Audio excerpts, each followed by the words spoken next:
Welcome to Reality After Show coverage of Survivor Pearl Islands. That's right, it's on Netflix. Episode 2, a look back. I'm Jonny Fairplay. I was on the show. I'm joined by Jenn Hoffman. She was on the show, but she was on The Apprentice Season 6, so that makes her qualified to talk about every reality show. That is true. And it was also a reality TV show reporter for Us Weekly, for OK Magazine, for The Wrap, for everyone. So I just can't get away from the reality. Yeah. And for those of you that don't know, Survivor is a Mark Burnett production, and so is The Apprentice. So we understand the formula. Oh, we do. Yes. So episode 2, a little different than episode 1. I felt, looking back, pun intended, they did such an amazing job of telling the camp life drama back then. I was going to say they opened this one. So the other one opens with energy and excitement in the brightest lights. And this one opens in like darkness and dread. Sad music. And it's so funny because that's a recurring theme throughout the season. Morgan has the sad music and Drake has the happy music. And I watch everything in closed captions for a multitude of reasons. And so I don't miss anything, and so I know how to spell some things sometimes or whatever. But it's so funny when they switch from Morgan to Drake, it says upbeat music. And I'm like, yeah, it is. It says it. It's not just noticing it, it actually says it. Yes. So we start, it's Morgan night 3. There is sad music. Like this is not a tribe that is doing well. It's cold. OT is scared of possible pneumonia. Andrew is concerned with sleep deprivation for the entire tribe. Already complaining about, who's the weakest. So you can tell they're already thinking, they're talking about Ryan S. already. I'm not Ryan S. Is it Ryan S? Skinny Ryan. I don't want to call him that. He doesn't like. Ryan S. is Ryan's shoulders. So yeah, I know he doesn't like it. So we'll say the artist formerly known as Skinny Ryan. Yes. They open to a face of oh my God, I can't believe I just forgot her name. Boy Scout leader's face. Oh, Lil. Just this long, sad gaze on her face. That's just what she looks like. Yeah. How old is I meant to look this up. I'm curious because people look back and they're like, right. Oh, the old lady from Survivor, Lil Morris Survivor. How old was she then? And how old is she now? Oh, gee, who knows? All right, she was born in 52, so she's 71 now. But no one said 20 years ago, she would have been about 51. 51. I am 50 in a month. Oh, yeah. You guys look drastically different. Yeah. Wow.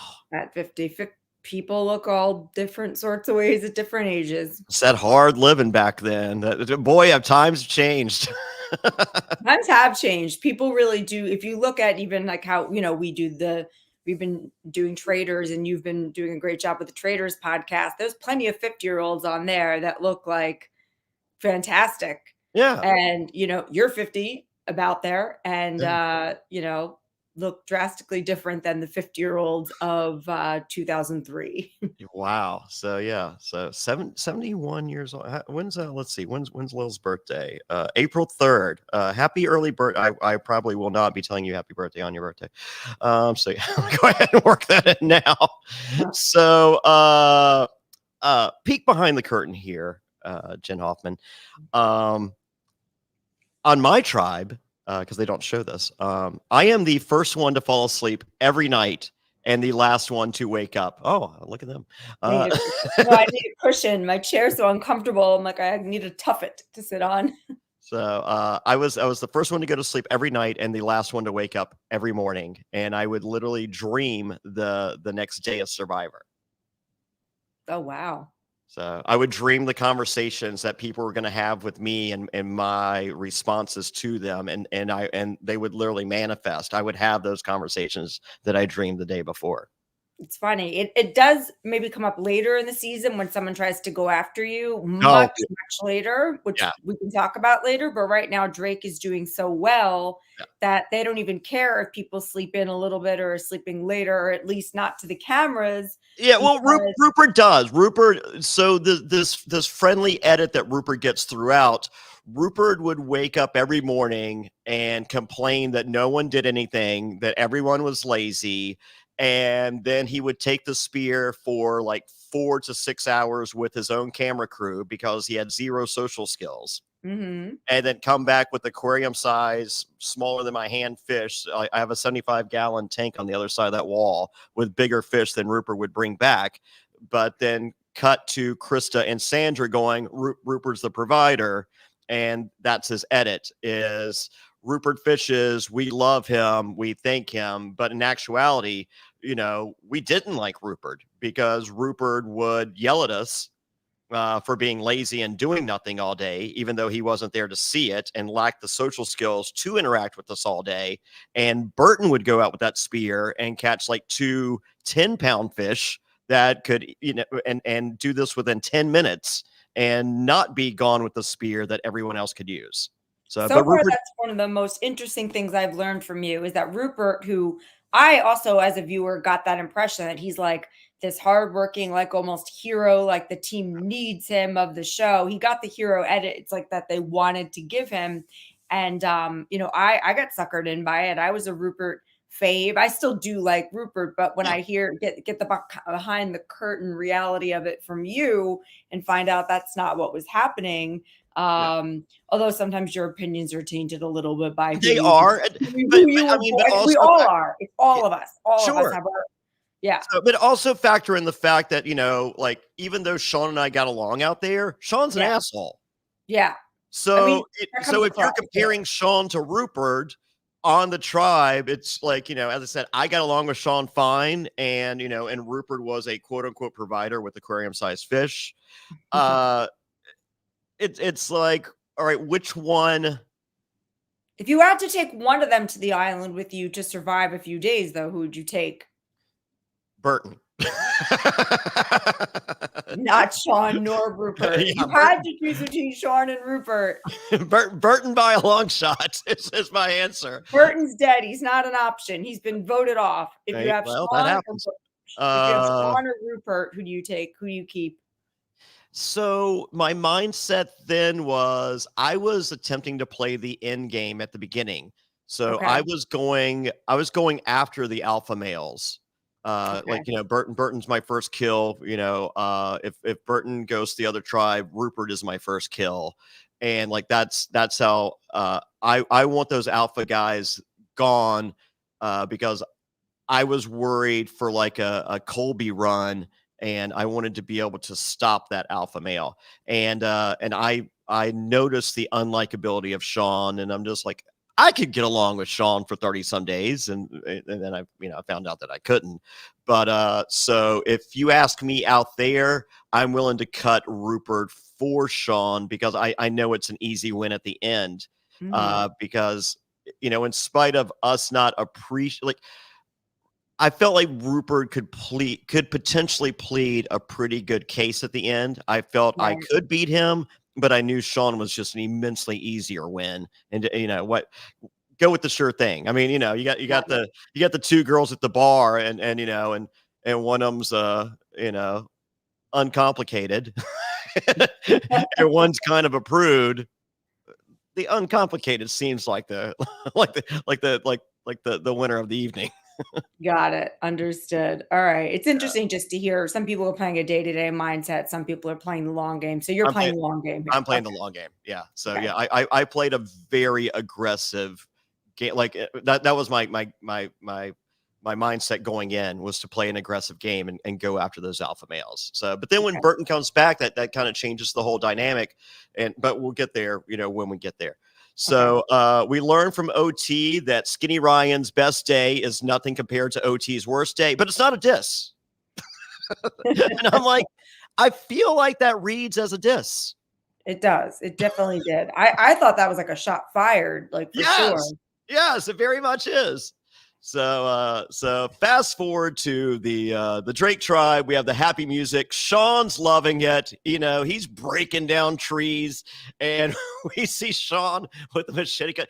So I will say this about Sean. It was ridiculously frustrating. So you have to get wood all day long. I mean, it's so we didn't have the survivor school, which is someone that every survivor has had, you know, except for, you know, these two tribes. And then me, when I go back on fans versus favorites, I don't get it again because they're like, oh, you've all had it. I'm like, I still haven't had it.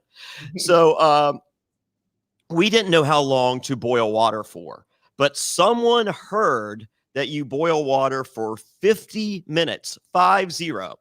Okay. So does it have to be hours? No, it's 5 minutes. Oh, it's 5 minutes. I wouldn't know. I'd be off the island in a second. So okay. We are literally boiling away our water all day. Okay. Because we're idiots. Right. So we're shooting for this imaginary 50 minutes and boiling our water to nothing.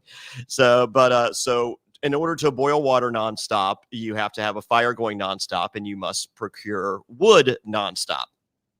So you see Rupert going. So I would go, and, you know, at this time, you know, I'm 116 pounds. However, when I go to, I get the biggest thing of wood I can, and I come back, and then, you know, on these big logs, there's branches that extend, and you break those off, and you use that as kindling.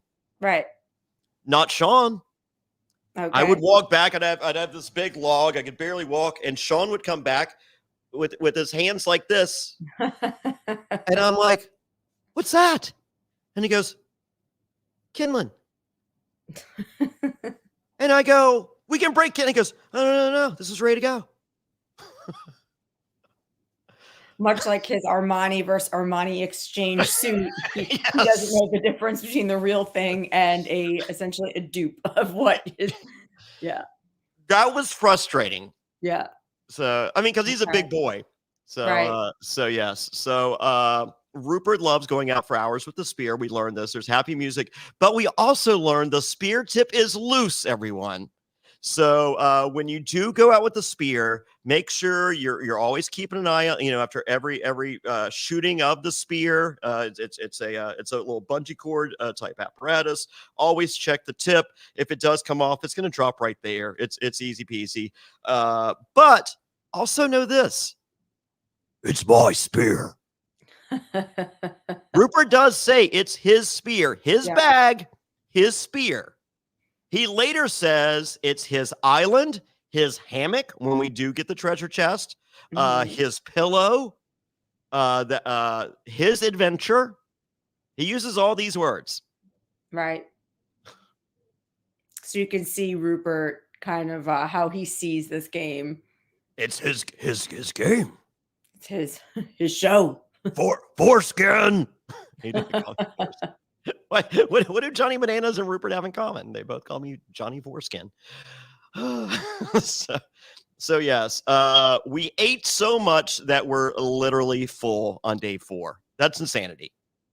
Yeah, everyone else is always starving on every survivor, and you guys are full, not losing weight. Meanwhile, the other team is starving, has nothing. Yes, sleep deprivation. They are literally having hallucinations.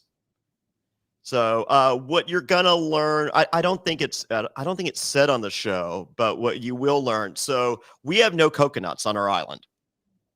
The only coconuts we have are the ones that wash up.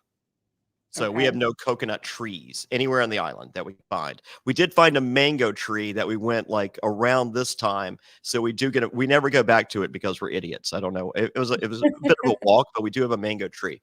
The other tribe has coconut trees everywhere. I mean, there are coconuts everywhere.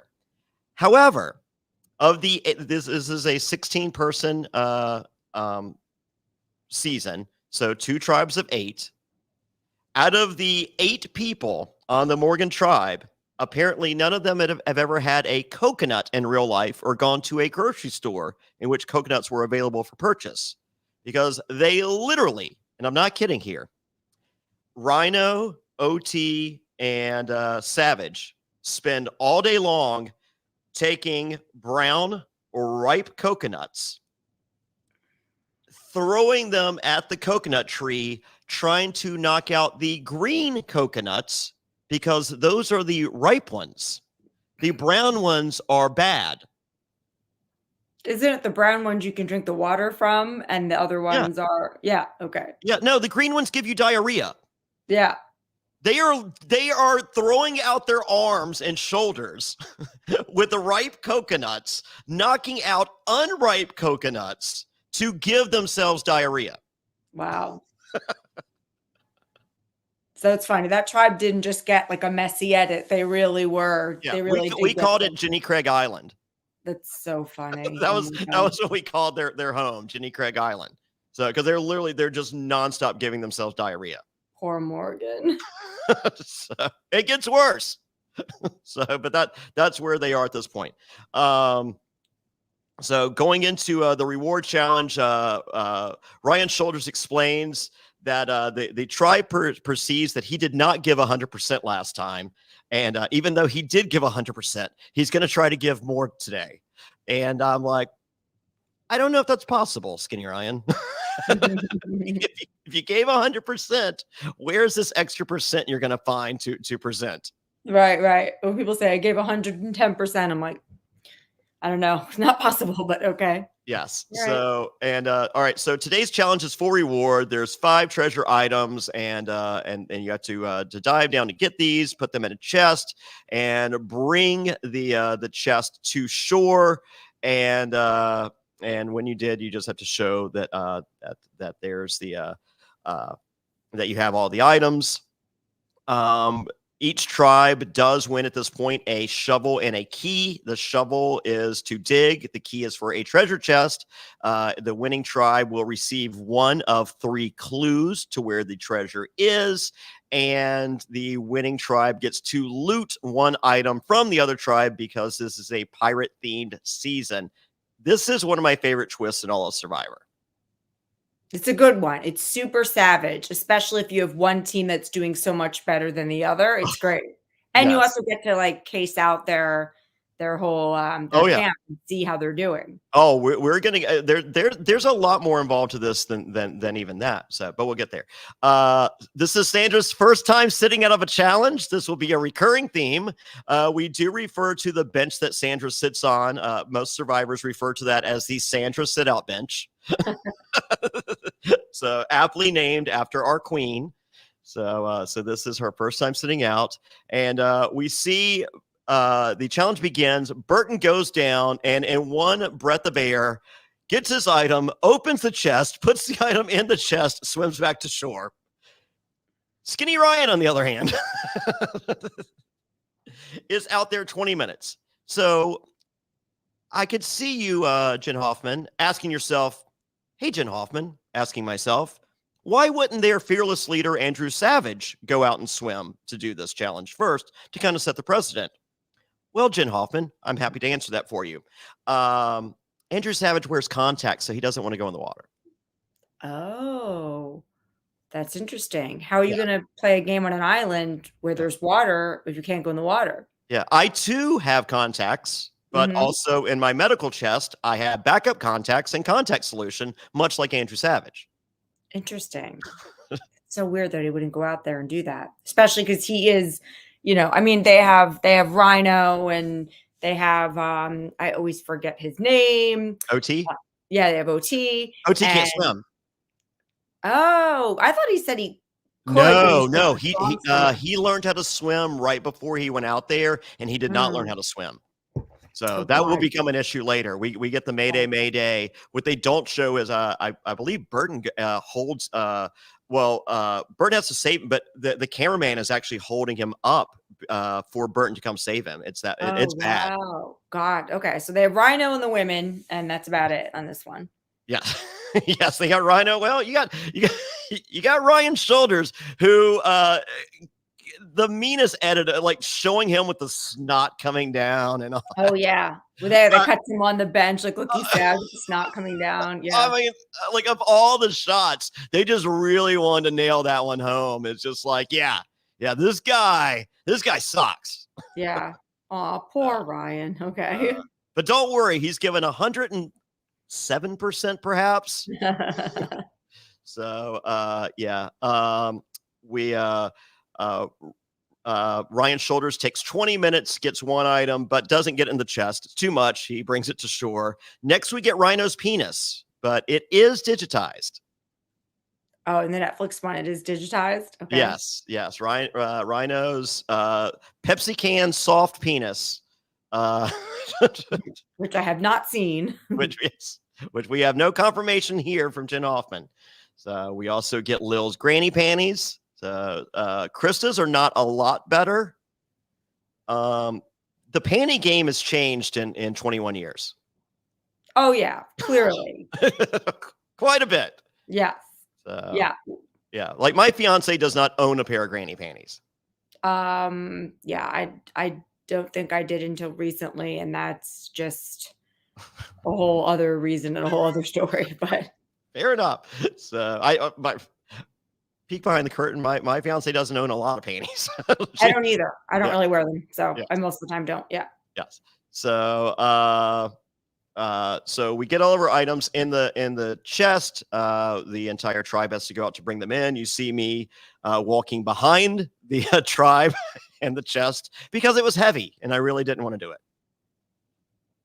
So you just didn't do it. Okay. Yeah, I pretend to do a lot on challenges. I do talk a lot of Drake wins and I talk a lot of smack afterwards. So I'm really like, as bad as the other tribe is doing, I am really nailing it home there that like they suck. We're great. They will always suck. They're inferior in every way possible. Like I am the catalyst for everything that is going wrong in their lives. Okay. And this is purposely done. I want to destroy their morale because I feel like that is a real thing, and it is. And B, let's just say my tribe doesn't love me as much as I would want them to love me. Worst case scenario. There's no way this could take place, but just in case it does take place, my feeling is if there's any kind of swap, or if there is a merge, I want them to know, hey, I can't go the other tribe. They hate me. Right. So if you're worried about my loyalty, I'm proving it every challenge. I am loyal to Drake. I'm loyal to you guys. So there might be some butting of heads every now and then, but just know I won't flip. Right. But in reality, I'm just like, I can talk all this smack. I can do all these things. But when presented the opportunity, give me 5 minutes. I'm going to make a new best friend. Right. Of course. But I'm not explaining that to them. Yeah. So that is all strategically done. So we win the reward. We go back to the island. We have the treasure map. It's high tide. We can't go over there. So, but we don't need to be worried about that anyway. So it is. We have to figure out what we want. Sean wants another water jug because I think they said, the one I think we accidentally melted I think we had our water jug beside the fire and melted it. I think so. What happened to our water jug. Okay. So I was wondering about that, why the water jugs. It seemed you guys weren't complaining about needing water, really. So then when you guys said water jug, I was like, okay, something must be up there. All right. Yeah, I think we melted our water jug by accident. And so Sean wants another water jug. And I'm like, take their tarp. Yeah. I was like, and I list them. I think I get a little more specific than the next looting, which would be probably the next episode. But I want to hurt them. So right. I'm like I was like, take their tarp, take their machete, or take their pot. If they can't boil water, they can't drink. They're done. Yeah. And we were allowed to take anything. So my plan every time was to cripple them. However, here's where the strategy comes in, deciding who is going to go loot. So I want to go, but I want to go last. So because I do want to see if I can make some potential inroads before the merge, but I have no desire to go until that very last time. Okay. So, and I just want the airtime. Right. Of course. That's so I know that the Morgan tribe, from everything I've gathered during the interactions that I've seen, I see that Ryan Shoulders is odd man out.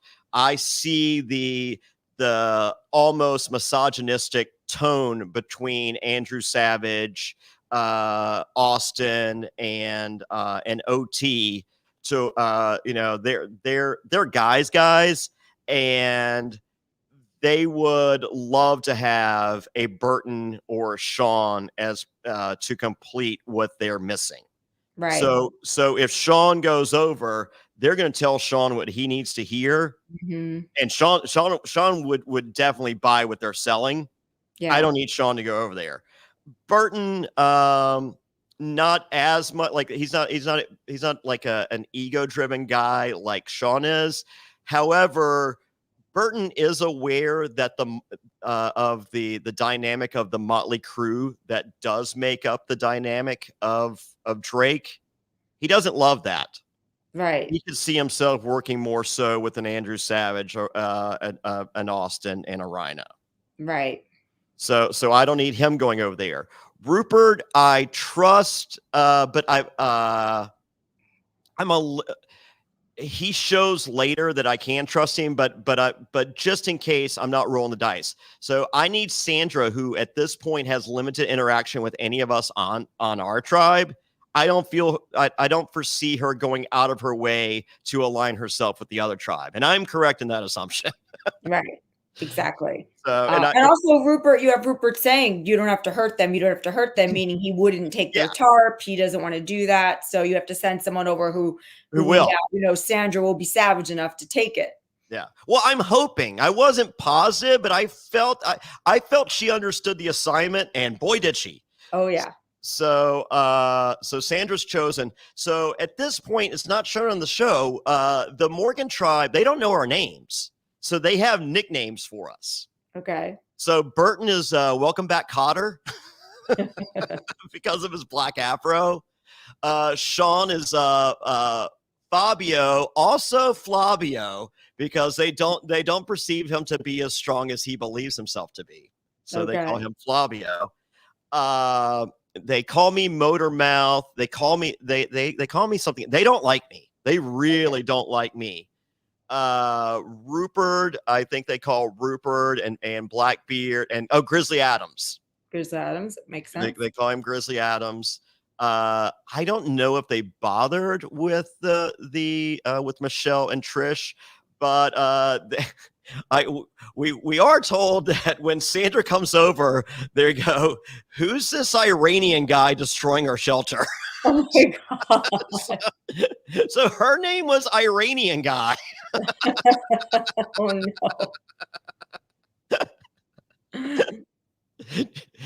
Didn't see that one coming.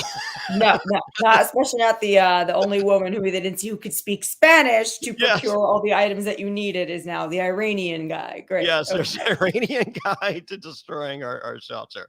So and we hear before she gets there, she's Andrew Savage goes, when some punk from Drake comes over, they're not going to take whatever they want, and then. No, Austin says with some I don't know. It's a conversation between Savage and OT, and then Savage goes, "What if Motor Mouth says he wants her tarp?" And Austin goes, "Hell no!" And he's like, "Oh," it's like, "Yes, that's how that works, Austin." So so Sandra goes to Ryan's shoulders and says, "Are you the ambassador?" And he goes, "No, I'm the goober." This is not a good look, Ryan Shoulders. Not a good look at all, but giving us all the information that we really need of the dynamics of this tribe. Sandra explains that we bought a lot of stuff at the village, and they politely explain that they did not. And as a result, Sandra wants the tarp. Yep. And they tell her she has to get it herself, and she's like, "Fine." That is not the right move. Telling Sandra she has to take it down herself. No. Go number one. She's destroying the tarp. Right. Oh yeah, because she can just destroy, that, and she can also just mess with the rest of their shelter, like pull everything else down. Yeah. Yeah. So she can destroy their shelter. Right. Okay.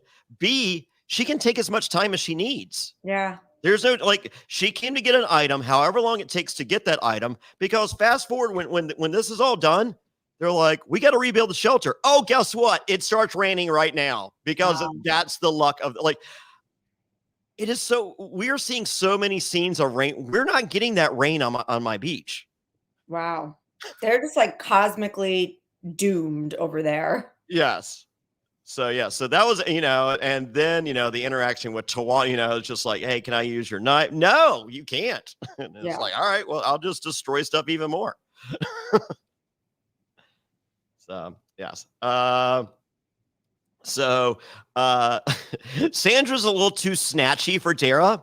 So I do believe Dara at all times has subtitles, in addition to my Netflix subtitles. So, and Sandra leaves by saying, sleep tight, don't let the bed bugs bite. So we then see a clip of the entire shelter just in total disarray. And guess what? It's getting dark, folks. And OT is now ready to quit. Yeah, he's done. Yes, this is too much. So it's now raining.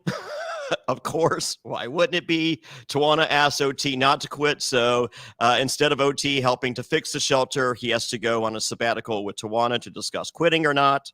So this is a long conversation because the longer you're gone, the longer you don't have to do work. And upbeat music on Drake, because once again, we're the happy tribe, and it is not raining where we are. So then we see Sean dragging the spear. That is literally how he's dragging it. Yeah. And he comes to shore. He doesn't know that he's lost the tip of the spear. Oh God. He doesn't even realize it. He has no clue. So like when Rupert's just like, my spear is dead. And Sean goes, yeah, I've been looking for the past hour. He has not. He didn't. No, he obviously wasn't. If he didn't even realize, right? He hadn't spent 1 second, much less 1 hour looking. He had no clue he lost the spear tip. Oh my God! And then they have to go to the hero moment of Rupert going and finding it, which is crazy that he found 5 football fields, and he is literally just swimming grid patterns. Wow. So, but it. Truth be told, it's not that deep in that lagoon at that time. Right. That's still crazy though. If you lose, it's something still like insanity. That. Yeah, there's no reason for him to have found that. Yeah, that was wild. So, but he did lose the bag that Rupert puts the fish in. Okay. So, which is kind of important. Like when you catch fish, you got to put it in something. Well, he's lost the tip of the thing and the bag, and so he just comes back and kind of. Yeah, he's like, yeah. So, yeah, but the fact that he did not know that he loses it. And I wish they had got a confessional with Sean right there to explain that. Yeah, right. But I don't know if he would have admitted it. Maybe that's the problem. Maybe he was just like, oh, no. I looked. And they're just like, yeah. Like we. Right. And they can only use what you say. So that's true. Yeah. So, but this is this one of the most, this moment secures Rupert's status as the hero of the season. Yes, very much so. That they show him going and that he gets it and he comes back and he's, now you guys seem saved by Rupert. So it definitely, Rupert is getting the hero edit of all hero edits. Yeah. I see this at this point. I decide that Rupert will become a victim of Jonny Fairplay. Not necessarily immediately, but he will, if I am to produce this character that I want the world to see, this is my target. This is my Superman to my Lex Luthor. Yeah. Okay. So this right like when he screams yes, I'm also screaming yes. This is how this goes down. Right. You're like, well, that makes sense. You're like, okay, he's getting the hero edit. I'm playing the villain. This is my target. Right. Yeah. So, because I wanted my target to be on the other tribe, but I mean they're a tribe of idiots. So I mean, where's Superman over there? Yeah, makes sense. Sean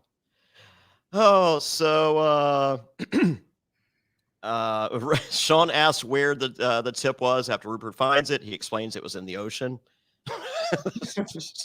Where do you think? Rupert the wordsmith. So time for immunity, and Jeff asked Sandra, how did it feel? And she says it felt good to be a pirate. Sandra looting the other tribe. This is where I feel Sandra becomes the character of Sandra that we know today as well. Yes. I mean, they do show her, even though it's a coincidence that she speaks Spanish, they start giving her the hero edit then because she's speaking Spanish. But just because she speaks Spanish doesn't mean that she won't get into arguments with people or be able to make deals. And they show her successfully making deals, joking with people, while they show Morgan actually getting into fights. So I feel like her hero edit kind of began episode 1 there. Yeah. And then it kind of goes away. But then again, right there, you have her being this person who goes and takes their tarp and is like, I will do it myself, and then we get the feisty. I think we get the extra layer of Sandra that makes her the character that becomes the queen that we love. That's true. You do get the layer of like that she could be savage, because at first she seems like, okay, she's efficient, but seems like very nice and whatever. And then you get that a little bit of knowing that she's like a player, that she can get shit done, and she that she's not just, as sweet as pie as maybe in the beginning, or as friendly and kind of quiet as she seems. Yeah. It's and she's doing all of this under the radar. I mean, when I don't win this season, I'm just like, I don't understand why I didn't win. I felt I played, a near perfect game. I consider myself one of the greatest players ever. This was mine. How does she win? She did nothing, was my initial reaction. And first viewing, I'm just looking for my stuff, and I'm not dissecting and analyzing, like we are here. So, but and I've done, like a few rewatches, not shockingly, not too many rewatches. This is probably my 5th ever in 21 years, which I think is pretty good. But she does so much under the radar that I appreciate so much. I definitely so much more, but just I appreciate. I mean, she is a savvy player. Yeah. And to do it not in your face, shrinking her threat level to 0. Yeah. Not in which she's potentially the most dangerous person there. Yes. And you don't know it at the time. And even after it happened, you don't know what even the fuck happened, which is why she's able to go on and win again. Yeah. I mean, like, Sanders shows up on every tourney season as a winner. Guys, she won. So, but I feel that there were too many people that watched it through the lens I watched through the first, they only watched it once. They're like, Sandra didn't do anything. Right. So, but you go back and break down it. It's just like, oh my gosh, she does so much. Right. Yeah. So, and even as long as it's not me, philosophy that's taken her, like, that's doing wonders for her right now on Traders. Yes. That's become her thing, as long as it's not me, but you guys don't know it at the time. Yep. So, it's time for immunity. A couple people, or 3 people, are tied on a raft, and people are pulling. I didn't understand the pulling part. I didn't really care. It looks like I'm trying this time. Maybe I might have just. I'm pretty big on making the face like I'm trying, but I'm not really. Yeah. But it looked like I was really trying. I know on the next one, when I'm making that face, I'm literally doing nothing. So, because I didn't want to get blisters on my hands. That's why. Oh, yes. Poor baby. And it seemed easier not to do anything of the options. Right. Yeah, I feel like don't do anything is much easier than doing something. Yes. So that's where I'm at here. And then so you untie yourself, so you come to shore, you bring a compass with you have a map, and there's the sand has a compass of sorts. You intersect the ropes and you dig, and whoever gets their flag out first puts it in the totem and hoists it up. Everyone touches the totem, you win. So Morgan has the early lead, but they can't open up their map because things are hard for Morgan at all times. And I believe, I may be wrong, and I'm sure someone will let me know, this may be the first time that Jeff says you got to dig deep. Mm-hmm. So that's a go-to phrase now. It's used every. Dig deep. You got to dig deep. Gotta dig deep. They even have they sell that T-shirt on like CBS. Like Oh, that's so funny. like I have the most amazing shirts ever. Like this right here. Like you can get this right now. Just shoot me a DM. The Legend shirt, and I sign it. Either I Never Lie or the OV or She Died, dude, whatever you want. I don't care. So they're $35, includes shipping. If you're overseas, we'll figure out what your postage is. But yeah, shoot me a DM at Jonny Fairplay anywhere. I have a medium, large, extra large. But CBS.com has, you got to dig deep. And it's just like, why do you need that on a shirt? Right. Like, if I was a porn star, maybe. I don't know. Once again, seems like a lot of extra work. So anyway, Morgan has difficulty opening their map with the compass coordinates, and truth be told, I don't think they understood how to do I think they had the wrong coordinates anyways. I don't think they knew how to read a compass. Yeah, it seems like they just don't understand anything that's going on over there. Yes. Yeah, at all. At all. And I'm not even being mean. I'm not even being mean. It doesn't even look like it's an edit. It looks like around every step that they're just, either individually confused or they can't come together to form a consensus. So they're just unable. Like it seems like every single little thing. Yeah, because you would think a scout leader would understand how to read a compass. Right. But I think she was in charge of and I think she confused north and south. Okay. So they were literally digging in the wrong place. So surprise. Drake wins. Yeah. Again. So yes. And so we go to the Morgan camp. You're not gonna believe this, Jen. It's raining. Again, of course. Again. OT tells Ryan Shoulders to vote him out. Ryan Shoulders says not a problem. So this is explained to Andrew Savage, and Andrew Savage goes, whoa, wait a second. Drake has Grizzly Adams and those other two horses. If you leave, we're done. And OT goes, no, you don't understand. My body's given out. Cue the footage of him, of Austin running routes and football plays with Ryan. Oh, yeah. Playing, he's totally fine. But he wants to give up. I think that's a stupid move. I think that I understand that he is strong. I understand whatever. But when someone has given up and they've checked out and they're not going to give it their all, it's like you just wanting to keep them there is stupid.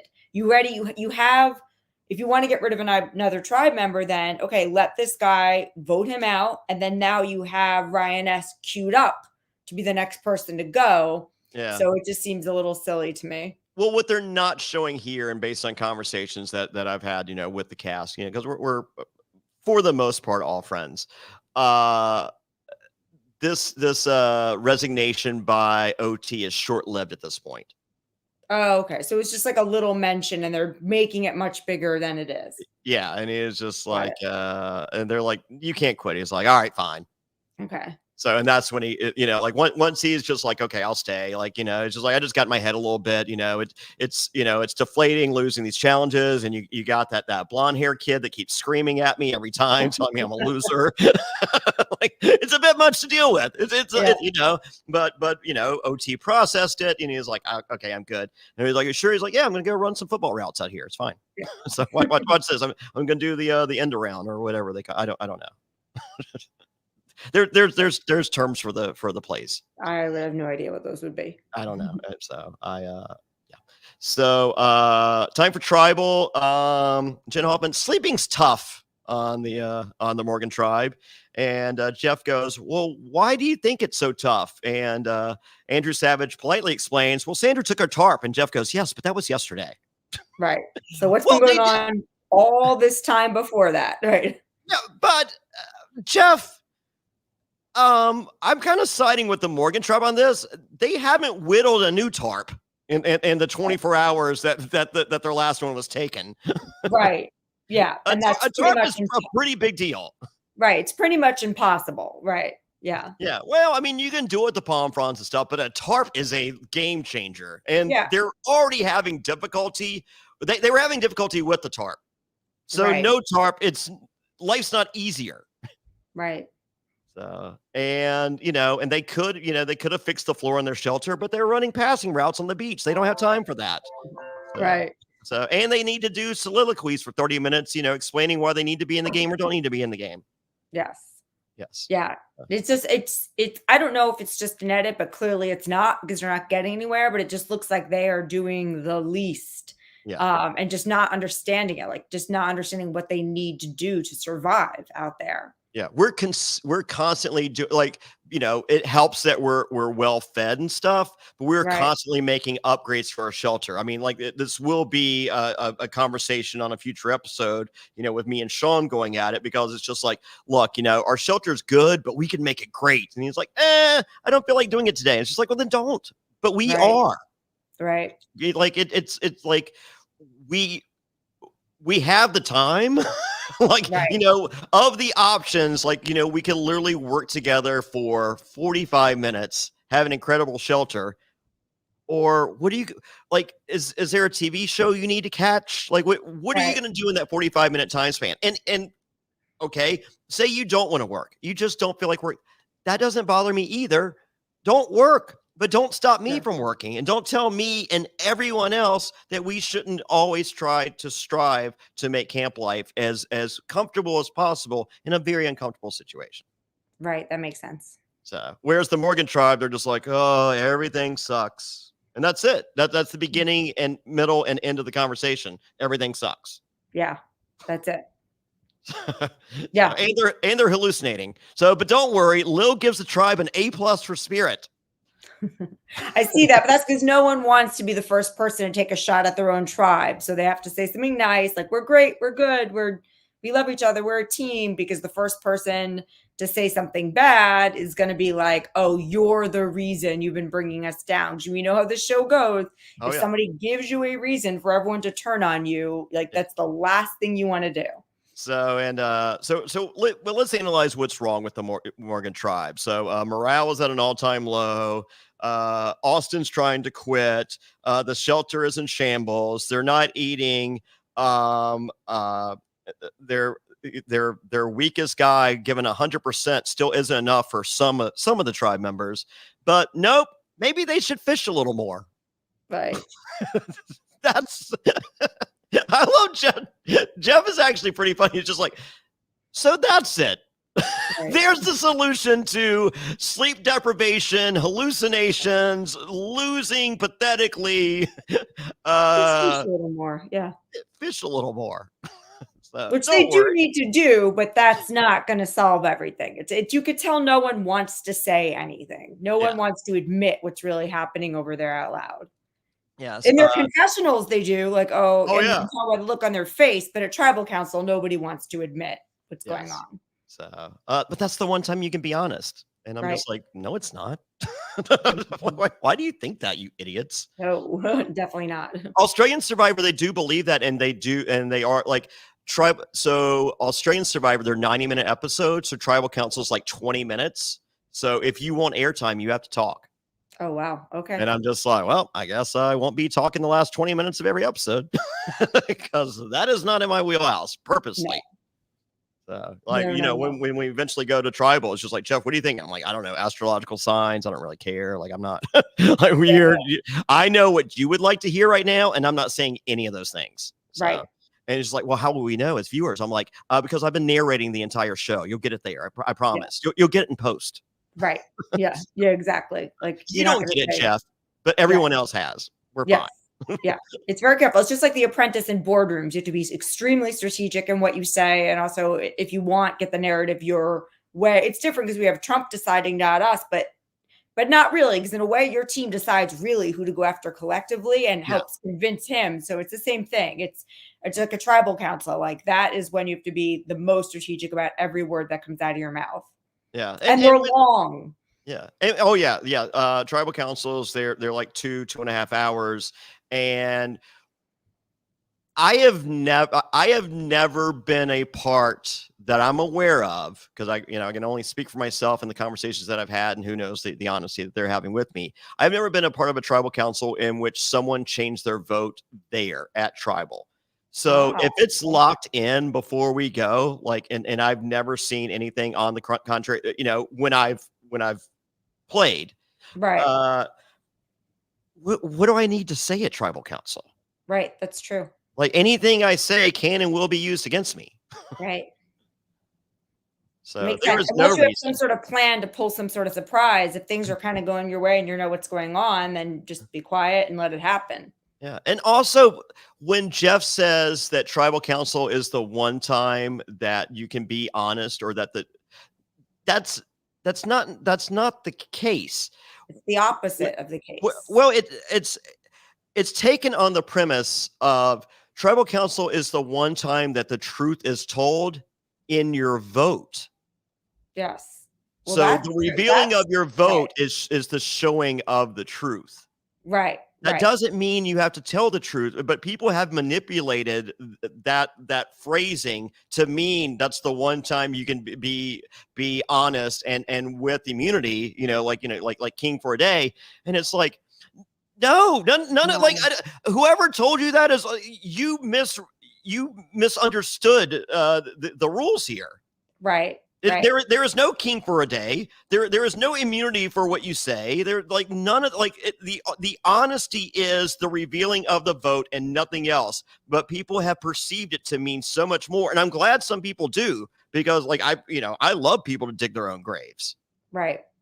Yeah. Yeah. No, that's really part of being a game player, is understanding that what you say or what the group think becomes or what misinterpretations are, that you don't have to play into them at all. And if people want to think that's the time to say everything you want to say, or possibly throw off votes or cast doubt on you or stand out when you shouldn't, then let them do it. But you just know that is not the time. Yeah. And I wouldn't be shocked if I'm on the island, it's just like, hey, tribal council's one time you can be honest. I may be saying that because, future. Well, you want to say that to other people because you want them to say stuff, but you're not going to do that. That doesn't make sense. Absolutely not.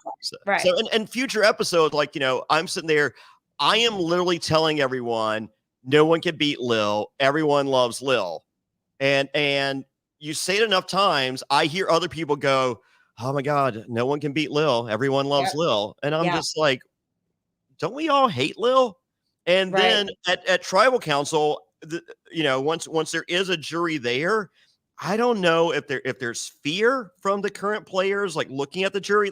I'm staring down the jersey. I'm staring down the jury. I want to see the reactions when someone talks. Every time Lil talks, they're rolling their eyes, they're making the vomit face. I mean, they are just furious when this woman talks.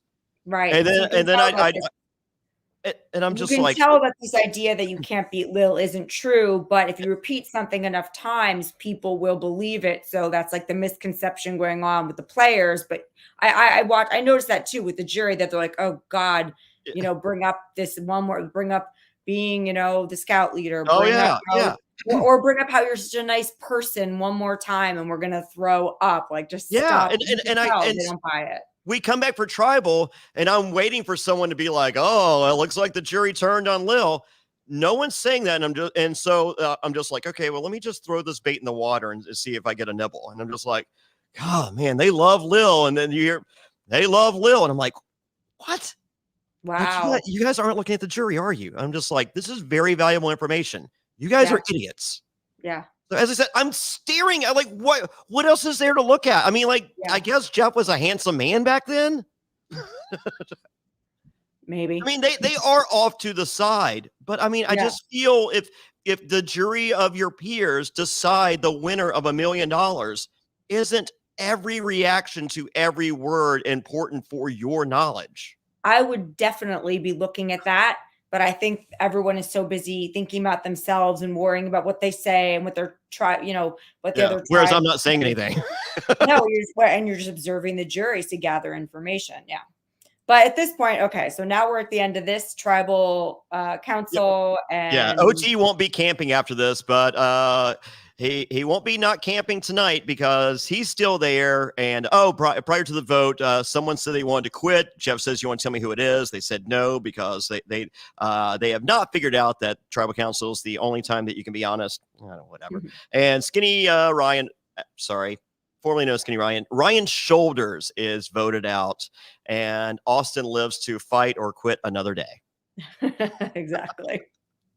So, and then next time on Survivor, I did not get to see because it went into the next episode. I was like, I want to see next time on Survivor, but I missed it. Yeah.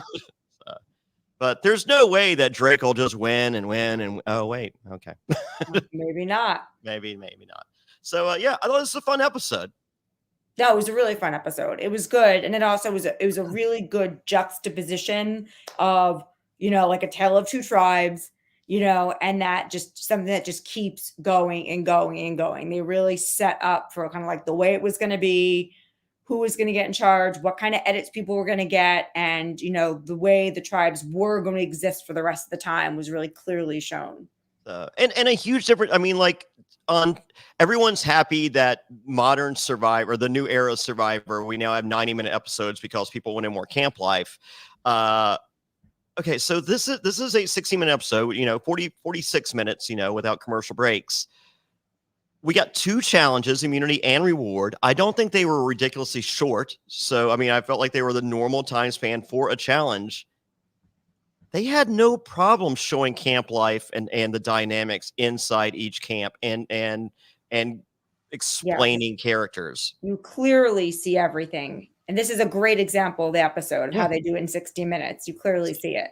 I think the number one problem with the new era Survivor and postseason 40, 41 up until now, the 3-tribe dynamic that Jeff is such a huge fan of, it's horrible.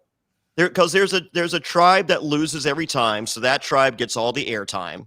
Right. And as a result, there's the tribe that wins every time, they get 0 airtime, so you don't know any of those people, and sometimes those are the people that are carrying the last third of your season. Right. So it's just a flawed concept, and I don't understand why he's so hell bent on, nope, I'm right, you're wrong, 3 tribes are better. Huh? I don't know. So, oh well, yeah. So that's it for episode 2. Jenn Hoffman, where can everybody find you at? Instagram and TikTok at Jenn Hoffman Hi, H-I. That's JENNHOFFMANHI. On Twitter, it's just at Jenn Hoffman. And that's about it.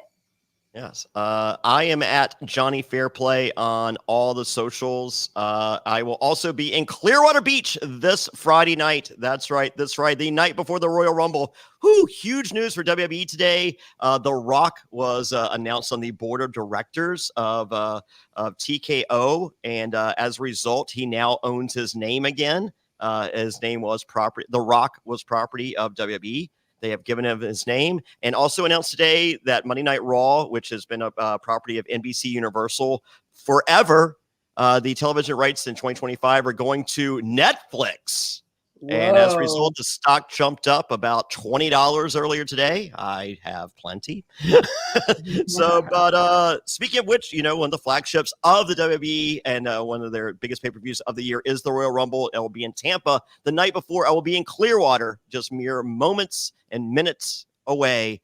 The Fairplay Rumble, go to fairplayrumble.com. It is at PJ O'Reilly's in Clearwater.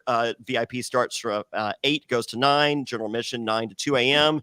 It is the night before the Royal Rumble. This Friday night is me, Mama C, and Albert from Survivor. Matt, you love him from the last season of Big Brother. Paulie, winner of Big Brother and from the Challenge. And surprise guest, that's right. Go to fairplayrumble.com. See me the night before the Royal Rumble. And then the next day at 1 p.m., Challenge Mania Live will be in Tampa at 1 o'clock. And some of your favorite challenge people there, go to challengemania.live to get tickets for that. I'll be stopping by saying hello. So, yeah, make it just a big weekend. Friday night, come party with me. And then Saturday afternoon, party with the Challenge kids. And some of the Challenge kids might make it over to my party. You never know. And then let's go to the Royal Rumble. It's one of the biggest pay-per-views of the year. I love it. It's the road to WrestleMania. It starts there, but it really starts with the Fairplay Rumble. Go to fairplayrumble.com. Get your tickets now. I'm at Jonny Fairplay and everything. Thank you, Jen. Thank you, me. Thank you, everyone, for watching. You're the best. This is so cool. Taking a look back at my first season. Until next time, bye, Jenn Hoffman. Bye.